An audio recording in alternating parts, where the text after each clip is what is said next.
Bom dia, pessoal. Tudo bem? Hoje é quarta-feira, dia 16, olha lá, 16 de junho de 2021. Então, 16 do mês 6 do ano de 2021. Para começar hoje, vocês vão pegar a folhinha, atividade 61, tá bem? Resolva as multiplicações. Então, olha só, aqui primeiro nós temos 3 vidros de colônia, 3 vidros de perfume. Cada um desses vidros possui custa 75 euros. Euros é o dinheiro lá na Europa. Nosso dinheiro chama real. Por exemplo, o dinheiro lá nos Estados Unidos se chama dólar. E o dinheiro lá na Europa se chama euros. Ok? Então, cada vidro desse de colônia custa 75 euros. Quanto que eu vou pagar por esses três vidros de colônia, se eu fosse comprar os 3? Então, são 75 euros vezes 3. 75 euros vezes 3 vidros de perfume, certo? Então, aqui vocês vão ter continhas de multiplicação. Então, olha lá, tá tudo misturado, então prestem atenção se é do 2, se é do 3, do 4, tem do 8, tem do 9. Podem usar a tabuada de vocês para consultar os resultados da multiplicação por cada um dos números, tá certo? Lembrem-se, quando vai 1, não pode esquecer de somar aquele número. Vamos fazer junto essa daqui? 3 vezes 5, 3 vezes 5 é 15, né? Então, deixa eu pegar uma corzinha aqui, ó. 15, então eu coloco o 5 aqui e o 1 sobe. Eu não posso esquecer depois de fazer a soma desse 1. 3 vezes 7 é 21, mais 1, 22. Então, eu pagaria 225 euros pelos 3 vidros de colônia. Façam os cálculos com atenção, revejam depois, confiram para ver se está tudo certinho, ok? Aí, na parte de trás da folhinha, vocês têm uma cruzadinha. Olha só. Essa cruzadinha, ela traz algumas questões ortográficas, que a gente já viu. Então, uso do X ou do CH, uso do R ou do RR, uso do LI ou do LH. Então, tem várias questõezinhas aqui para vocês pensarem na hora de completar as palavrinhas aqui, tá certo? Agora, vocês irão lá para o livro Emai Ler e Escrever, olha lá, na página 56.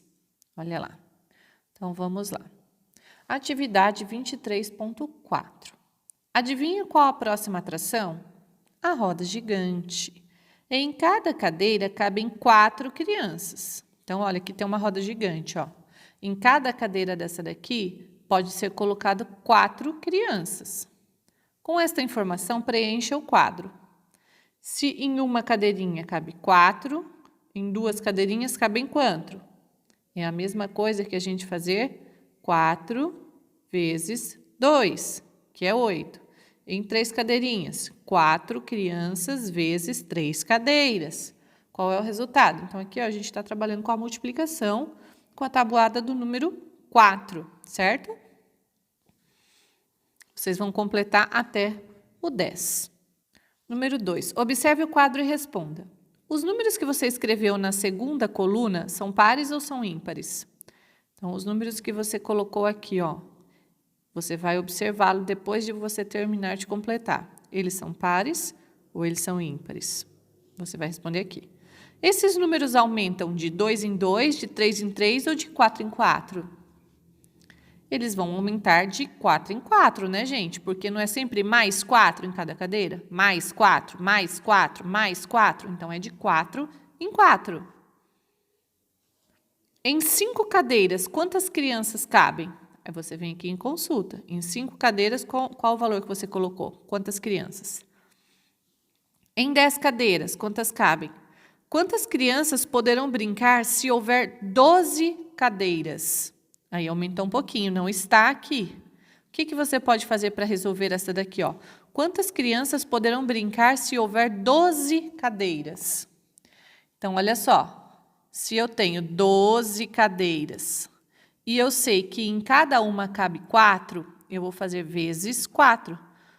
12 cadeiras vezes 4 crianças em cada. Quantas crianças poderão brincar nessas 12 cadeiras? Façam o cálculo e coloquem a resposta aqui.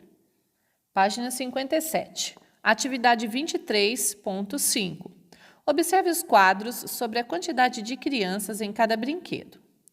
No carrinho bate-bate, brincam 2 crianças de cada vez. Na roda gigante, 4 crianças em cada cadeira. Então, aqui nós temos os 2 quadros, o quadro do carrinho de bate-bate e a quantidade de crianças, e o quadro da roda gigante com a quantidade de crianças possível por vez, né? Aqui no caso do bate-bate, em cada carrinho, e no caso da roda gigante, em cada cadeira. Então, em cada carrinho, 2 crianças, em cada cadeira, 4 crianças. E aí, a gente tem uma sequência, olha, 2, 4... 6, 8, 10, 12 e assim por diante. Percebam que está aumentando aqui de 2 em 2. E aqui, como vocês já haviam feito o cálculo anteriormente, está aumentando de 4 em 4. 4, 8, 12, 16, 20, 24 e assim por diante. Responda as questões. O que você pode concluir sobre esses valores, comparando-os sobre a linha? Comparando-os linha a linha. Então, olha só, se a gente comparar aqui, ó, a primeira linha do carrinho com a primeira linha da roda gigante. A segunda do carrinho com a segunda da roda gigante. Olha lá, 2. Que número que eu tenho aqui? 4. 2, ele é o quê? O 4, ele é o quê do 2? 4 é o dobro de 2. É 2 vezes mais.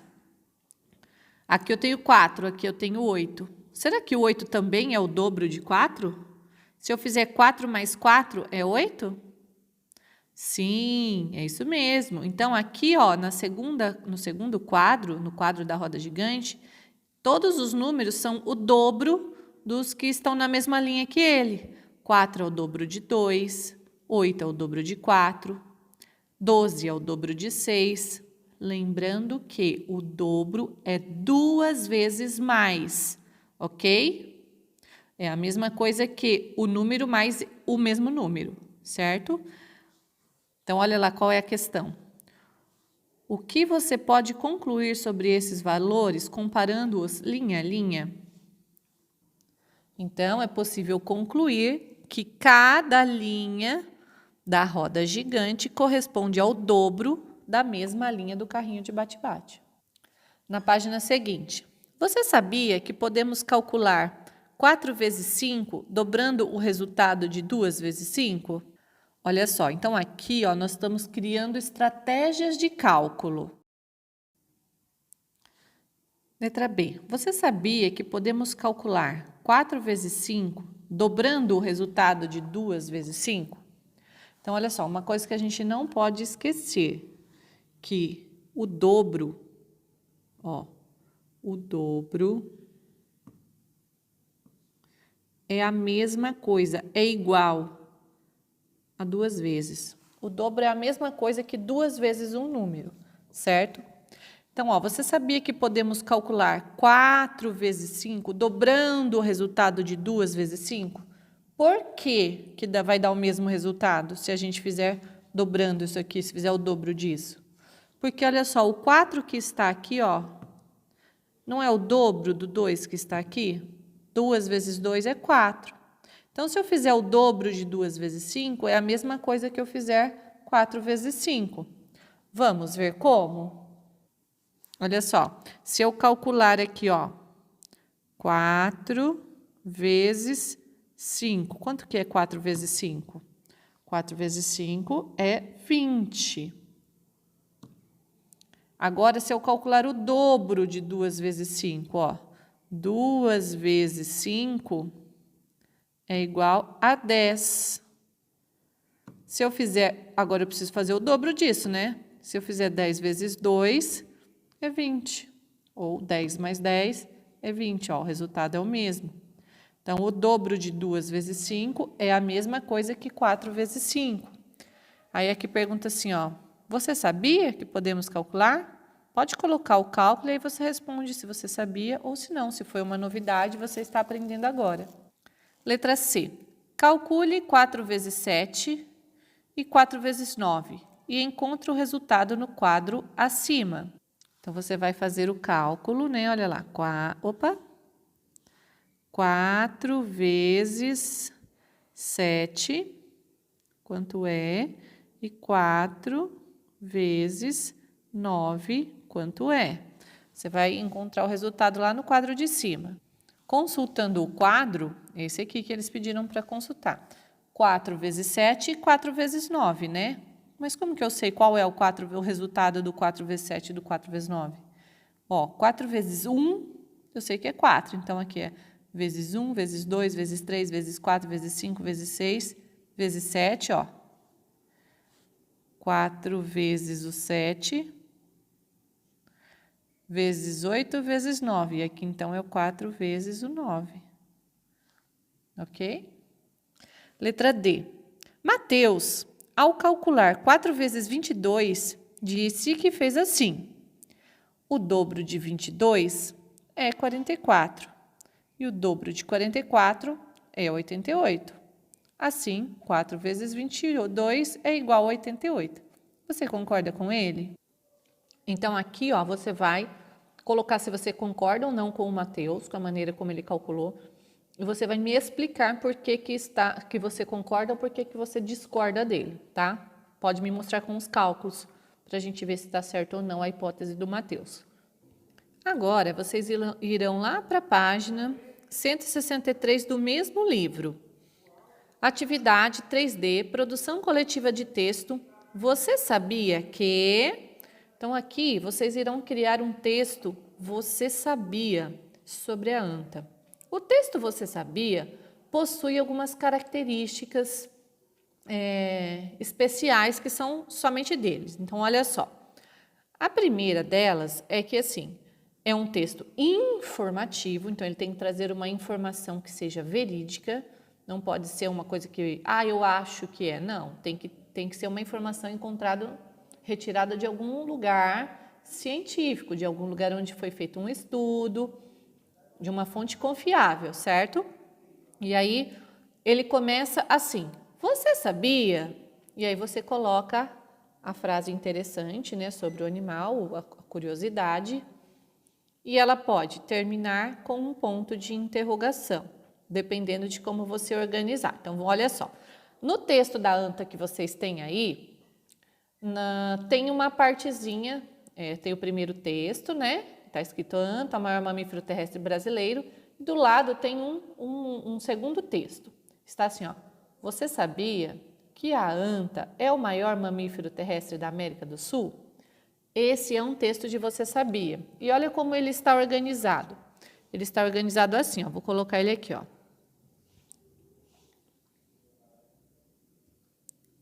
Você sabia... Não é preciso copiar esse aqui não, tá? Que a anta é o maior mamífero. O que é mamífero mesmo? São os animais que nascem da barriga da mãe e que mamam quando nascem, né? É o maior mamífero terrestre da América do Sul. Ó, percebam que aqui é uma pergunta. Porque está falando, você sabia que a anta é o maior mamífero terrestre da América do Sul? Você já está dando uma informação, mas está fazendo uma pergunta ao mesmo tempo. Esse é um texto Você Sabia. Outra forma de criar esse mesmo texto é assim, ó. Você vai começar com a pergunta. Então, você começa colocando lá. Você sabia? E aí você já coloca o ponto de pergunta aqui, ó. Você sabia? E aí você coloca a informação, a frase informativa. Aí você vai colocar aqui, ó. A anta é o maior mamífero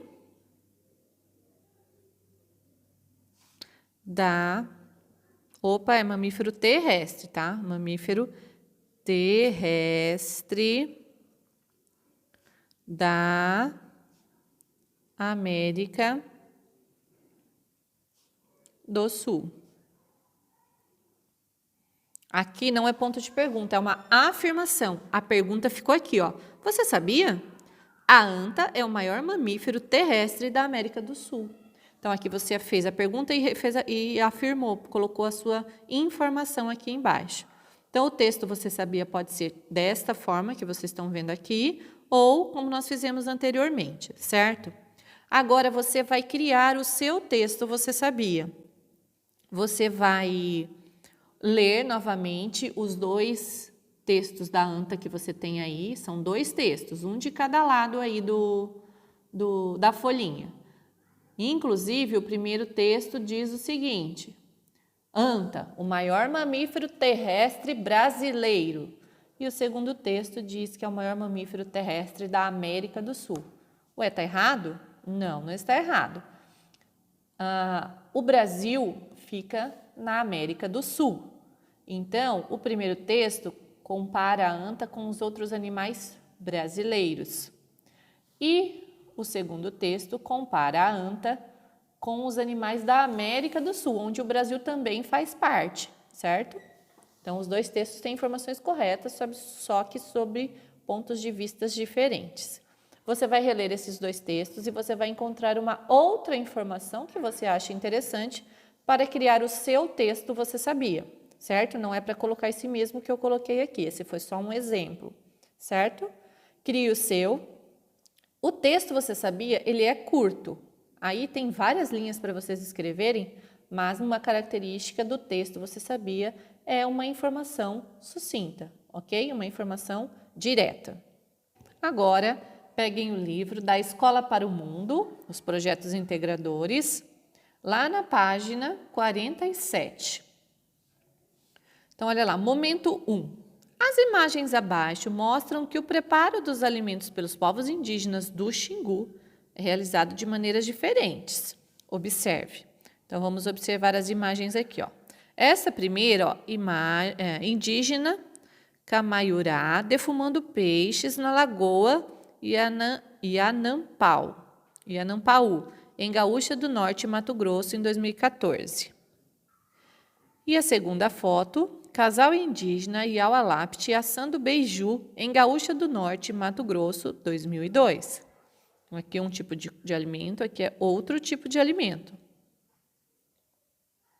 São aldeias lá do Xingu, mas são aldeias, são tribos diferentes, então tem costumes diferentes, tá? Olha lá. Aqui, ó, mulher Calapalo preparando mingau de pequi na aldeia Aiha, em Querência, Mato Grosso, 2012. E aqui, mulheres descascando mandioca na aldeia Uaurá, em Gaúcha do Norte, Mato Grosso, 2016. Então, são diferentes tipos de alimentos preparados de diferentes maneiras, né? Aqui nós temos um texto Você Sabia. Olha lá, uma outra forma de colocar o Você Sabia aqui, ó. A gente acabou de falar do Você Sabia ali no EMAI, né, ó. Aqui ele coloca reticências no final do Você Sabia, para mostrar que vai ter uma continuação, que essa frase não está terminada, ela tem ainda uma continuação.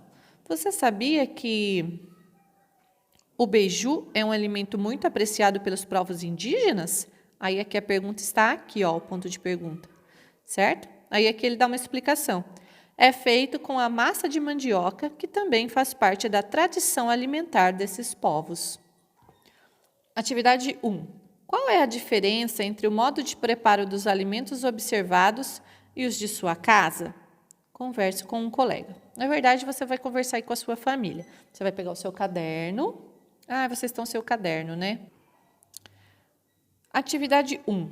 Qual é a diferença entre o modo de preparo dos alimentos observados e os de sua casa? Converse com um colega. Você vai conversar com seus familiares e você vai colocar para mim aqui, ó, algumas diferenças que você viu no preparo dos alimentos aqui pelos indígenas e da forma como é feita aí na sua casa, tá? Não precisa ser extenso, alguns tópicos apenas. Na página seguinte, atividade 2.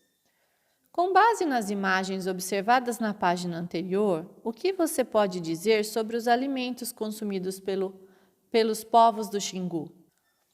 Aqui, né, pessoal, nós podemos perceber que os alimentos que são consumidos pelos índios, todos eles que vocês viram ali na foto, eles são retirados da natureza, ou seja plantando, ou seja caçando e pescando, mas eles são retirados da natureza, ou colhendo os frutos das árvores, né? Eles não usam alimentos prontos, congelados, que a gente compra no supermercado, enlatados, nada disso. Os alimentos são retirados da natureza, ok? Então, essa é uma característica muito importante da alimentação indígena. A alimentação eles retiram da própria natureza ou eles mesmos produzem ali na tribo, né, para o seu próprio sustento.